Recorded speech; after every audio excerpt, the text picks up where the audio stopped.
ہے مس خدا بڑگری.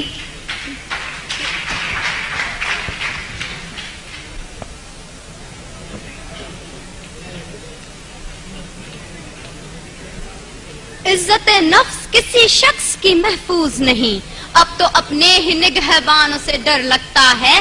ڈنکے کی چوٹ پہ ظالم کو برا کہتی ہوں، مجھے سولی سے نہ زندانوں سے ڈر لگتا ہے. جناب اعلیٰ، وطن عزیز کے حکمران اور عہدیدار ہاتھ میں کشکول لیے اغیار کے سامنے ہر وقت بھیک ملنے کے منتظر رہتے ہیں، جو نہ صرف اس ملک کے تشخص کو پامال کر رہے ہیں بلکہ آنے والی آئندہ ہماری نسلوں کو گداگری جیسی شرمناک عادت سے متعارف بھی کروا رہے ہیں.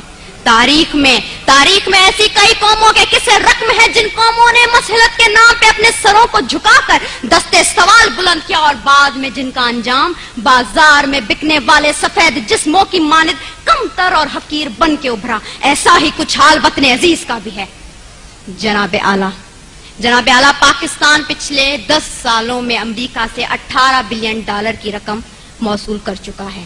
امداد پہ امداد لینے کی یہ وجہ جب ان حکمرانوں سے پوچھی جاتی ہے تو جواب یہ ملتا ہے پاکستان ایک غریب ملک ہے، بھوک اور افلاس انتہا پہ ہے، لہٰذا امداد لینے کے سوا کوئی چارہ نہیں ہے.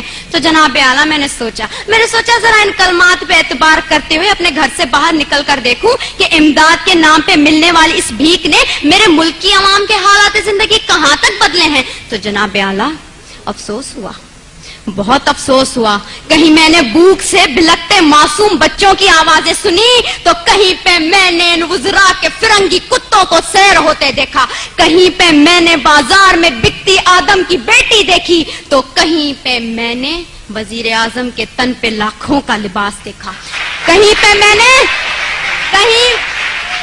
میں نے اولاد برائے فروخت کے نعرے سنے تو کہیں پہ ان وزیر اعظم اور حکمرانوں کے آگے پیچھے جاتی 10 مرسڈیز کو دیکھا، کہیں پہ میں نے عافیہ صدیقی کی ماں کو اس کے انتظار میں تل مرتے دیکھا تو کہیں پہ میں نے اس ملک کے حکمرانوں کو امریکہ کی خوشامد میں دن رات ایک کرتے دیکھا. میں کیا بتاؤں میں نے کیا دیکھا. ڈرون حملوں میں مرنے والوں کی لاشوں کو دیکھا، کئی عورتوں کے اجڑتے سہاگوں کو دیکھا، کئی نوجوانوں کو ہاتھ میں ڈگریاں لیے بے روزگاری کے عوض پارلیمنٹ ہاؤس کے سامنے آگ میں جھلستے دیکھا، کئی میں نے بزرگوں کو پارلیمنٹ ہاؤس کے سامنے پینشن نہ ملنے کی خاطر ہلاک ہوتے دیکھا.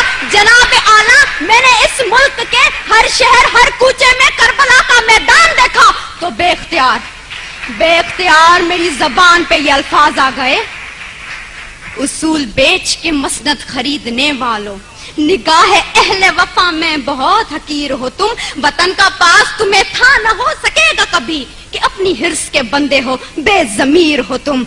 جناب اعلیٰ، چند روپوں کے عوض اس ملک کی عزت و توقیر کو گروی رکھنے والے ان حکمرانوں نے ہم سے ایک غیرت مند قوم کہلوانے کا حق چھین لیا ہے. آج پاکستان اسی غلامی کی زنجیر سے بندھنے جا رہا ہے جس سے آزاد کروانے کے لیے کئی مسلمانوں نے اپنے لہو سے مقتل گاہوں کو سجایا تھا، کئی آدم کی بیٹیوں نے اپنی عصمتوں کو سرے بازار نیلام کروایا تھا، کئی شہیدوں نے جس گلستان کو سجانے کے لیے اپنا لہو بنایا تھا. کیا یہ ہے وہ پاکستان؟ میں پوچھتی ہوں جناب اعلیٰ آپ سے، یہاں بیٹھے ہر شخص سے، اپنے آپ سے، کیا یہ ہے وہ پاکستان؟ نہیں. دوسروں کے ٹکڑوں پہ پلنے والا یہ پاکستان قائد اعظم کا پاکستان نہیں ہے.